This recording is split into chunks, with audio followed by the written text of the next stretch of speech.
A plan is not a strategy. Let's say you want to start a business selling cake to restaurants. So you obtain a recipe for cheesecake and you follow the instructions meticulously. You will arrive at a cheesecake. This is what planning is like. Planning is a formula, a process, a recipe that you follow, and that recipe will give you a certain result. But deciding what type of cake to bake, for which customers, in what quantities, and how you will deliver and price your product, that is a strategy. Planning requires observation. A strategy requires creative thinking. The process of forecasting and budgeting is a form of planning. It is a process, and the process is very similar across industries and certainly within your industry. You should look towards what your competitors are doing. You should learn from the best companies in your industry. But simply copying what others are already doing will in no way differentiate you from the competition. To differentiate yourself from the competition, you need to create a strategy that will create value. Look again towards your business model canvas. At the center lies your value proposition. Everything else revolves around this. Let this be your focus as you consider your financial goals. To compete, you must devise a strategy, a set of decisions about the direction the business must take to create value. Value for customers, strategic partners, and shareholders. The decisions you make must be internally consistent and mutually supportive. Your efforts to create value for customers, strategic partners, and shareholders must all be aligned. To give effect to your strategy, you must know what you are aiming at. You must set goals and monitor your progress. But before you consider your financial goals, you must uncover what makes for value for each of your shareholders. Value from a customer's perspective is a subjective perception of the surplus value a product creates, a surplus over and above the sacrifice the customers make for the product. What sacrifice is demanded of the customer? The price of the product? Yes, but a purchasing decision is seldom only about money. What other sacrifices must the customer make? Different products demand different degrees of customer involvement in the purchasing decision.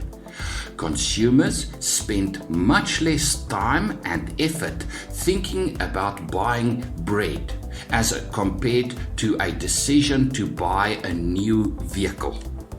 Then there is the perception of risk. Nobody wants to make a poor buying decision.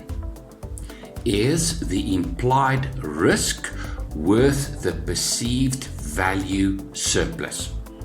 How will you create this surplus value? Here are a few common value drivers: affordability, quality, access, flexibility, and service. Successful businesses aim to excel at one or two value drivers and match their competition in terms of the remaining value drivers. Before we consider how you go about setting financial goals aimed at creating value for customers, let us consider how you create value for your strategic partners and shareholders. After all, your financial goals must all align.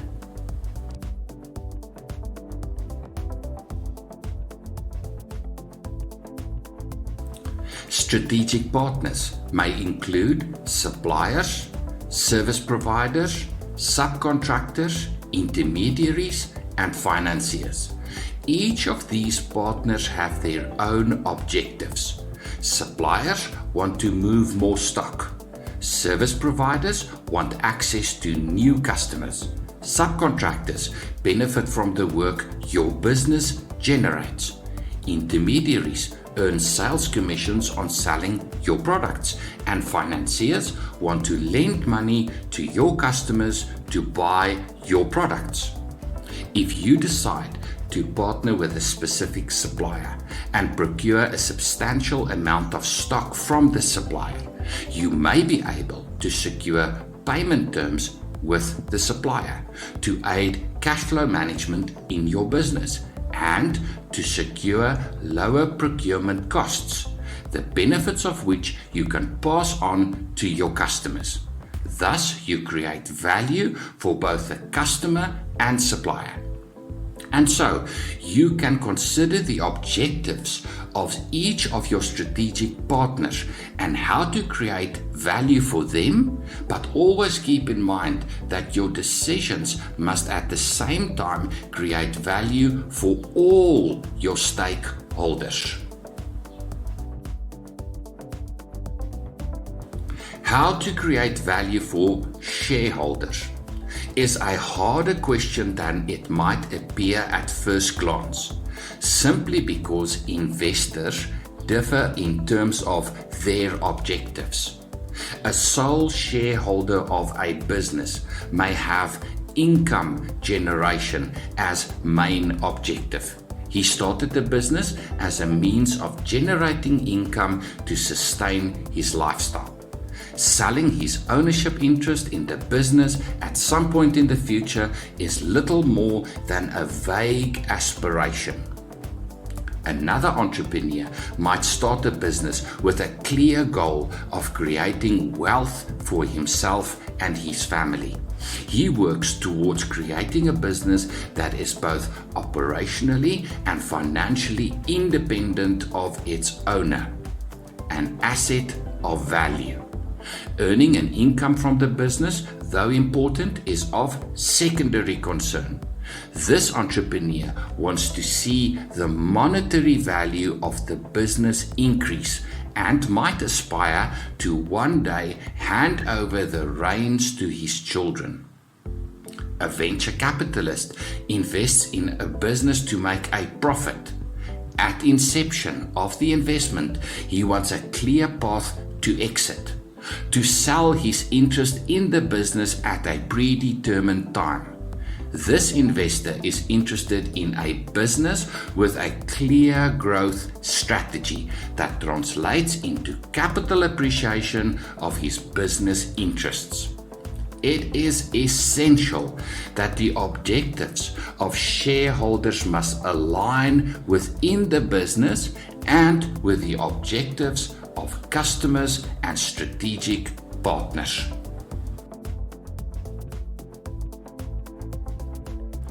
Say you choose access as your main value driver. What would that look like in your business? What would you have to do to create value in terms of access for your customers? How would you create value for other stakeholders around this value driver? And how will you translate this strategy into financial goals that you can monitor and measure over time? Let's say you run a business together with a partner that provides solar equipment and installations. How do you create value in terms of accessibility? A proper solar system costs a significant sum, which makes it less accessible to small businesses. How do you make your product more accessible to prospective customers. You could consider several solutions, including a rental option where customers rent the equipment for a specified term, after which ownership is transferred to the customer. A business loan where customers secure a loan to buy the equipment. Or a finance lease where the customer obtains funding from financiers for the equipment. How would you determine the viability of each of these options? A pure rental option. This option may be very appealing to prospective customers since no initial capital outlay is required, and since a pure rental is not a form of lending, the customer's credit lines are not impacted. Customers will see value in this option.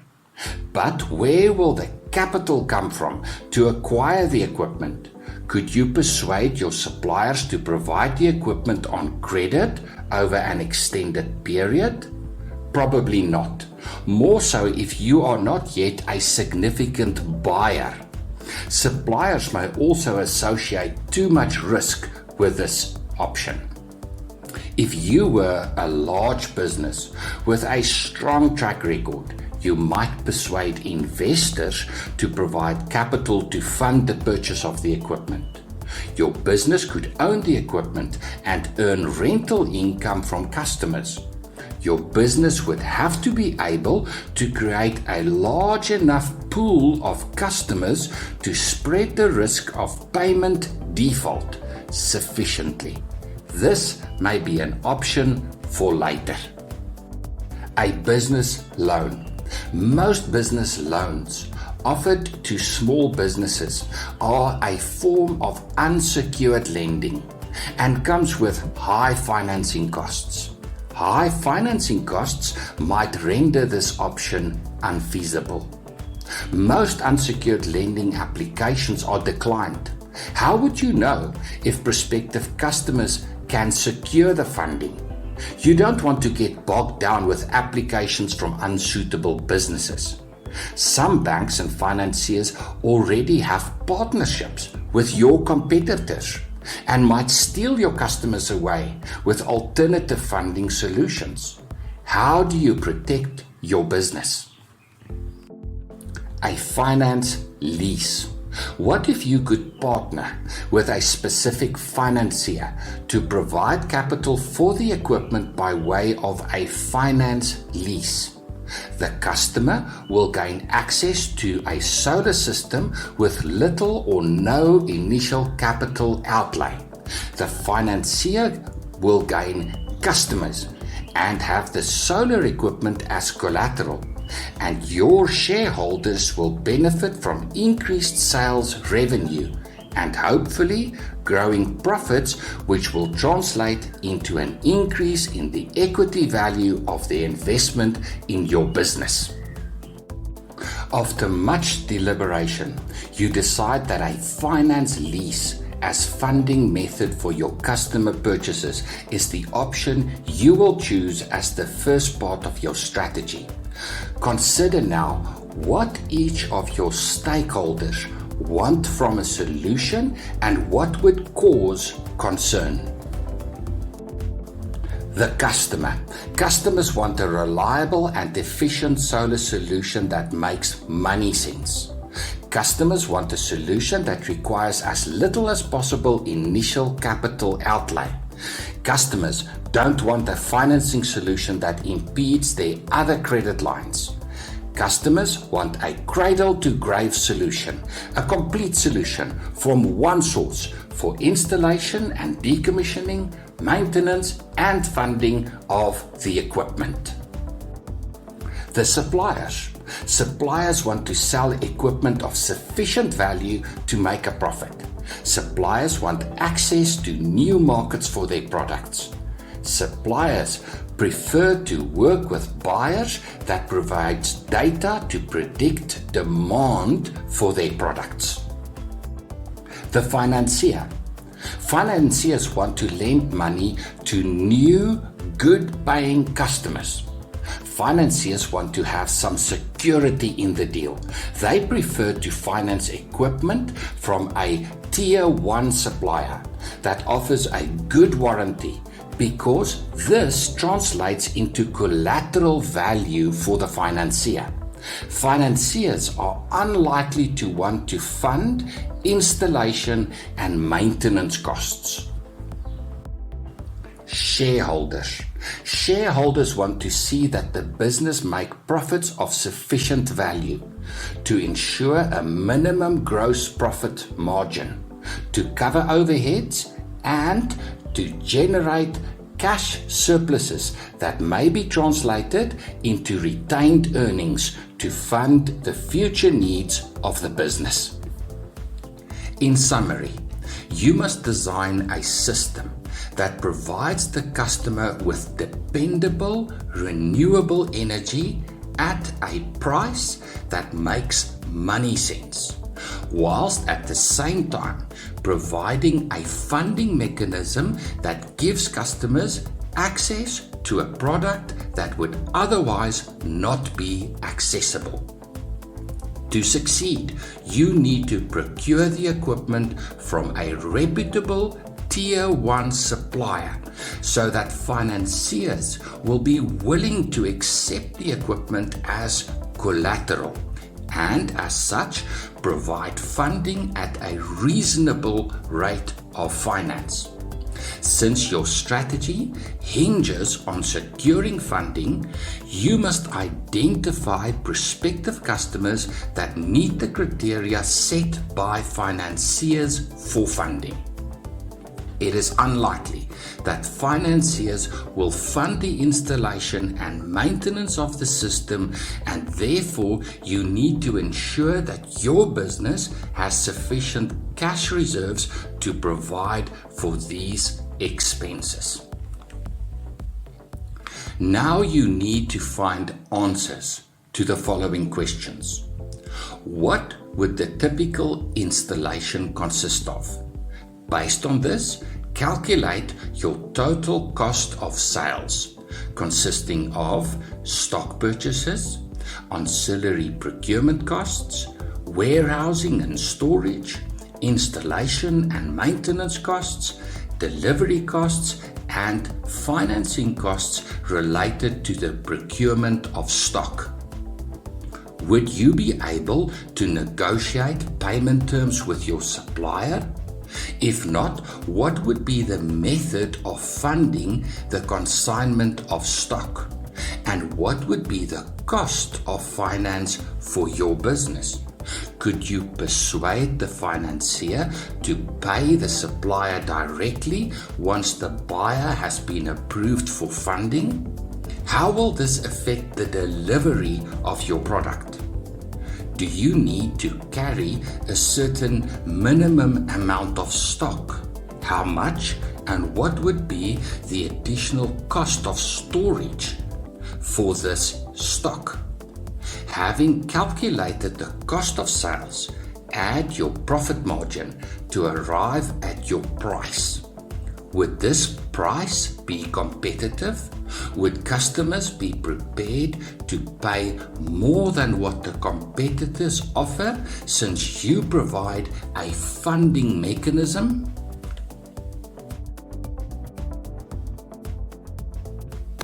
How much of the cost price of your solution will be financed, and what proportion must the customer pay upfront?